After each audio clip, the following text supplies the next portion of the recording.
अथ त्रयोदशो अध्याय। ऋषि बोले, हे राजन, भगवती का यह श्रेष्ठ महात्म मैंने तुम्हें सुना दिया। इस संसार को धारण करने वाली भगवती का ऐसा प्रभाव है। भगवती विष्णु की माया तुमको और समाधि वैश्य को तथा अन्य विवेकी पुरुषों को भी मोहित करती है। सभी उससे मोहित रहते हैं तथा मोहे जावेंगे। इसी कारण हे राजन, आप उस परमेश्वरी की शरण में हो जाइए और वही भगवती आराधना करने से मनुष्यों को भोग, स्वर्ग, मोक्ष आदि देती है। मार्कंड ऋषि बोले, कौष्टुकी जी, इस प्रकार ऋषि की बात सुनकर सुरथ राजा ने उत्तम व्रतधारी महाभाग मेधा ऋषि को प्रणाम किया तथा ममता और राज्य आदि के हरण से दुखी होकर तत्काल ही वह राजा तप करने चला गया।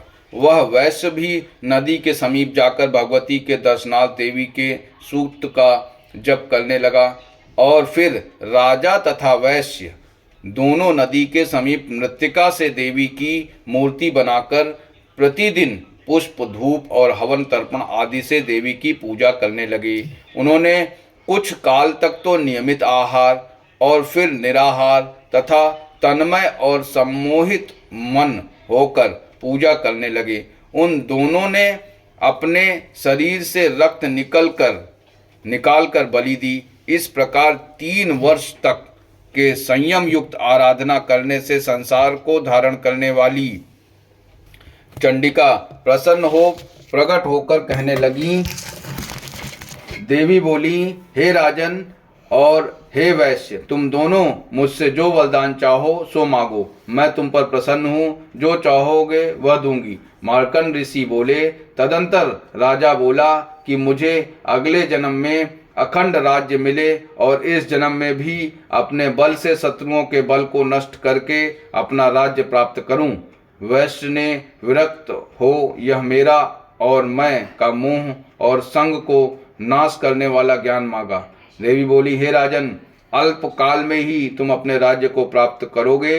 अपने शत्रुओं का नाश करके तुम अखंड राज्य सुख भोगोगे और मरने के बाद भगवान सूर्य से जन्म प्राप्त कर विश्व में सवर्णी मनु के नाम से प्रसिद्ध होोगे। हे वैश्वर्य, तुमने मुझसे जो वरदान मांगा है तुम्हारे लिए वही देती हूँ। तुम्हें मोक्ष देने वाला ज्ञान प्राप्त होगा। मार्कंडे ऋषि बोले, इस तरह राजा और वैश्य को इच्छा अनुसार वरदान देकर तथा भय युक्त भक्ति युक्त अपनी स्तुति सुनकर देवी तत्काल ही अंतर्ध्यान हो गईं। इस प्रकार क्षत्रियों में श्रेष्ठ राजा सुरथ देवी से इच्छित वर प्राप्त कर सूर्य देव से जन्म ले सवर्णी नामक मनु होंगे। इति श्री मार्कंड पुराण में सवर्णिक मनवंतर की कथा के अंतर्गत देवी महात्म्य में सुरथ और वैश्य की वरदान नामक 13वां अध्याय समाप्त। जय देवी माँ।